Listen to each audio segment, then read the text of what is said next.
Got my eyes straight ahead, got my head in the game. With the red light on, I'm just waiting for the change. Keep my head down low.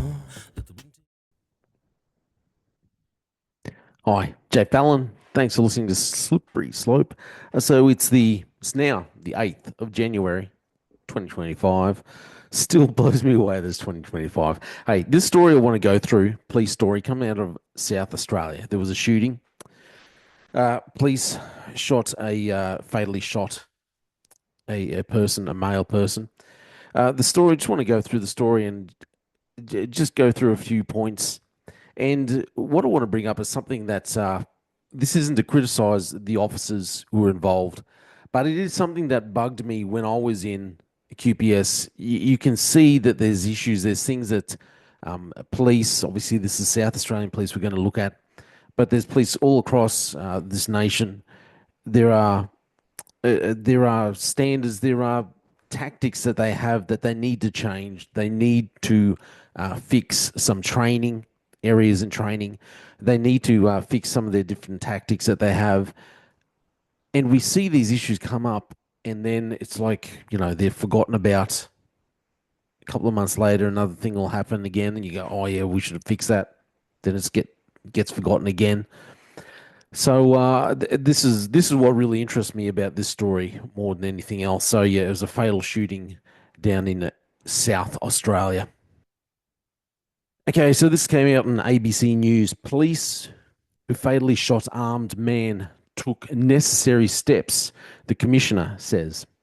This actually came out on the 6th of January. I'm just doing it today. But so South Australia's police chief says an extensive inquiry will be conducted into the fatal police shooting of an armed man south of Adelaide, but says officers appeared to have taken the necessary steps to protect themselves and paramedics.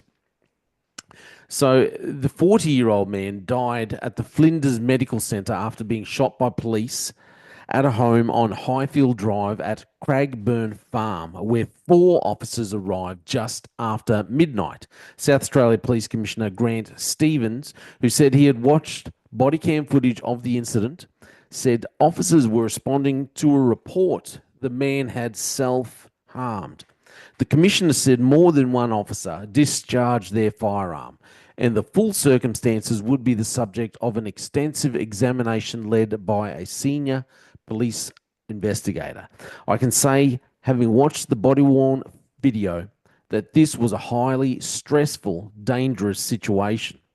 And the police officers appear at this time to have acted in accordance with their training and taken the action necessary to protect themselves and the ambulance officers who were on scene, Commissioner Stevens said. Way to cover his own butt there, hey? I love this paragraph. He's watched the body worn video. Says highly stressful, and the police officers appear at this time. So he's standing behind them, but hey, if circumstances change, if other information comes to light, well, then he will throw them under the bus quick smart. You got to be. If there's one thing you learn about hierarchies within police, within law enforcement, is the upper echelon hierarchy are always quick to throw anyone in the lower ranks under the bus. Anyway, he said police attended after the man's girlfriend called them to raise concerns about his situation. Now, this is the important section that I want to go through after. So she was on a video call with him and was able to confirm that he had harmed himself and was threatening to harm himself further, Commissioner Stevens said. So we can assume that the girlfriend was not on site, just going by this. She was on a video call with the boyfriend. Okay, and he had harmed himself. By the sounds of just this report, he had harmed himself in front of her on the video call and was threatening to harm himself further.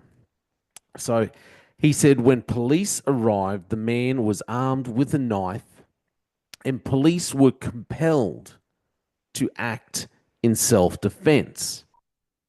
He immediately confronted police with the knife, and the police officers on scene deployed their tasers unsuccessfully, Stevens said.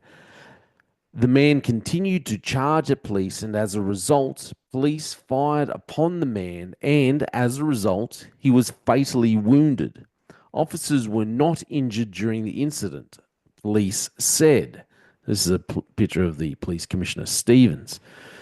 As you can appreciate, this is a very difficult situation for police and all other people who were involved in the situation, as well as the extended family of those police officers and the patrol partners and team members, Stevens said. We have declared this a commissioner's inquiry, which will be led by Detective Chief Superintendent Scott Fitzgerald, undertaking all necessary avenues of investigation to determine the cause and circumstances of this incident. Major crime and forensic response officers are also investigating, and police said a report would also be prepared for the coroner. Police Association of South Australia President Wade Burns said support was being provided by this to the officers involved. Police members have to make split-second decisions in what are dynamic and fluid circumstances, Inspector Burns told ABC Radio Adelaide. These sorts of incidents stay with police officers their whole career. There are certainly a range of tactical options that police consider, and obviously the firearm is one of the last resorts in that process. Is it actually one of the last resorts that police consider when they're confronted with someone with a knife? So I'll tell you, so like I said, this isn't to attack the officers on the ground, okay? You're confronted by this situation. You have to make, it's true what they said. You have to make split-second decisions, and, you generally tend to run through these are all the options I have. When they say, there are certainly a range of tactical options. When someone's got a knife, your tactical options are limited. You're trained knife, knife, knife, gun, gun, gun. You actually, in Queensland, where I worked, someone pulls a knife and starts coming at you with a knife. You're actually not supposed to pull a taser. You can actually, and I know this for a fact because I'd seen it, people had gotten in trouble. You get when I was in there, it was a Reg 11, I think it was called. You could get in trouble, written up for using your taser if someone had a weapon like that, like a knife or something else, where they could kill you. You have to pull your gun. You're trained to pull your gun. That's the procedure. So tactical options, I think too many police are not trained well in these days, or it's not really a preferred option by police around the nation to withdraw. Withdrawal tactics are often overlooked. That's my personal feeling of it. Also, we've had this. I've seen this situation a number of times in Queensland. When I was working, it comes up all the time, all around the nation. You've got someone who's self-harming, threatening to kill themselves. So then police rush in, just as what's happened here. There was no one else around. No one else around. He's threatening to harm himself. He's already harmed himself. He's threatening to kill himself. So then police rush in with the best intentions, I suppose. But police rush in with medical staff, with ambulance officers. And then police are forced to draw their weapons because he's still got the knife. Because he wants to cause himself harm, because he's decided, okay, I'm going to threaten and I'm going to cause you harm because now you've invaded my space. I'm not saying that police shouldn't go at all, but we need to rethink our tactics before even getting there, before even getting to the scene. If it's one thing, I've been in situations when I was in GDs, and you could be out on patrol and just out of the blue, there would be something happen, okay? Someone would be self-harming, or there's some crazy situation, massive fight. You're not prepared. There's no call for service or anything. It just happens right in front of you. Or you're just called. You might be called for one thing, I can't even tell you how many times you call for one thing and you get there and there's something else crazier and way more violent, way more uh, in need of your attention that's happening at the same, the location where you're called to, and you have to take care of that, but you're not able to prepare for it beforehand. My issue with these kinds of scenes that we're talking about here, where this gentleman was shot, fatally shot, is that police know that this man has a knife. Police know that he's already harmed himself. He's in a frenzied state of mind already. And so they go rushing in with the ambulance officers with themselves. I can picture it now. You go to the scene, you're trying to make contact with the man. He comes out, he's all bloodied. I would bet that he's on alcohol and or drugs, or maybe both. But usually they're affected by something, by another substance. I can't think of any time when I went to a something like this and they weren't affected. The person wasn't affected by some kind of substance. So they're affected by a substance. You go there and they come out with a knife. You don't have anything else you can do.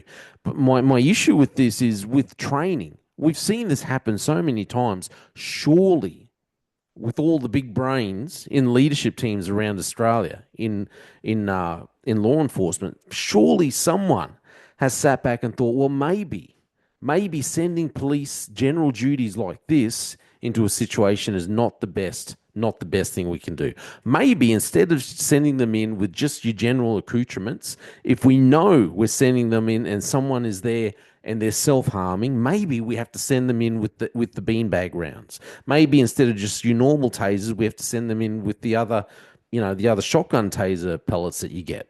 Maybe there's other things that you can do. You cannot just keep sending officers to these kinds of scenarios and then saying, well, there's nothing else we could do.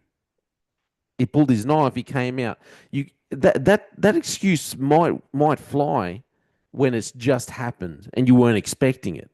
But if you already knew that he was armed, you already knew that he was harming himself, he threatened to harm himself further. You know he's agitated. He's affected by some other substance. He's not thinking. He's not in the right frame of mind. You can't just go in there as general duties and think, well, these are my options. My options are my accoutrements, or I can fall back. I can just secure the area. I can get out of harm's way. And then, or you go there, you confront. No, he's got a knife, which you already knew because that was in the phone call for Triple O. And then okay, he's coming at me. Well, I have to shoot him now. It always.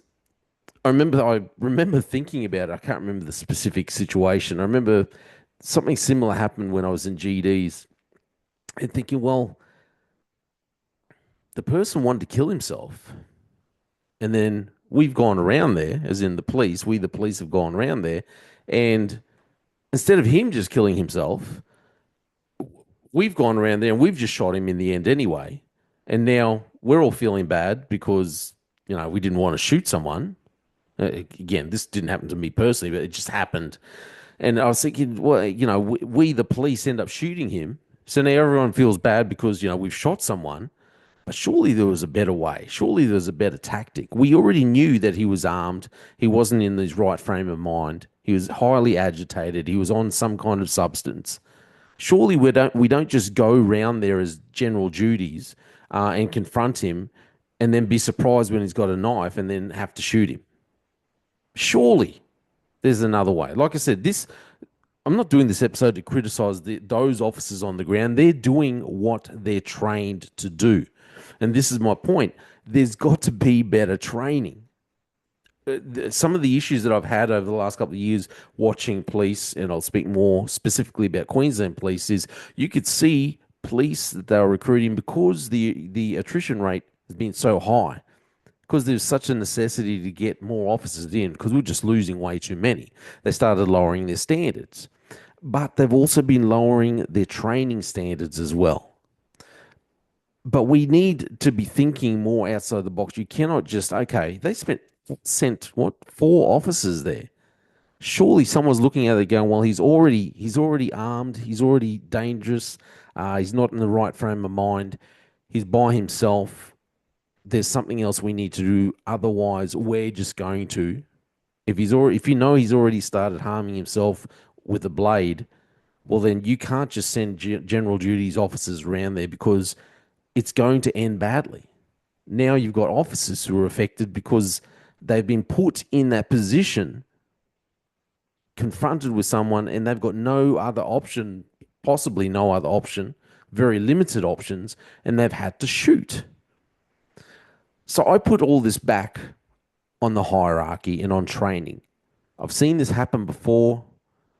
It's happened all around our country, and yet no one sat down and thought, well, hey, there's a better way. When we're actually called to a job and we know this is going on, there's got to be a different procedure. We need to work out other procedures. We need to train differently. We need to train better.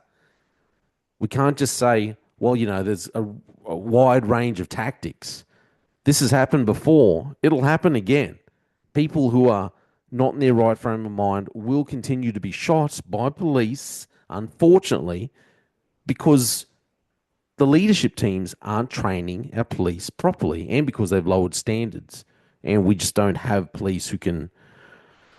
I'm not saying this about this crew specifically, but I think this is why Queensland's had many more shootings than any other state, because we've lowered our standards. We've hired officers who cannot handle the pressures, the mental pressures, who cannot just think clearly, quickly, and come up with solutions. And so they end up in dangerous situations. And, if you're in a dangerous situation and you think, well, I've got a gun, you feel obligated to think, well, my only option is to use the gun.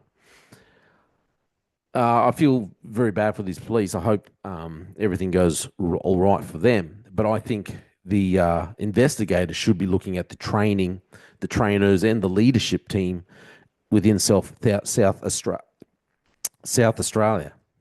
This isn't a new problem, and it's going to happen again. And people need to be held accountable. That's all just my opinion. Please let me know what you think. Please like and subscribe. I'm Jay Fallon. Thanks for listening to The Slippery Slope. They just fuel a desire that will take me higher. I'm on fire because nothing's going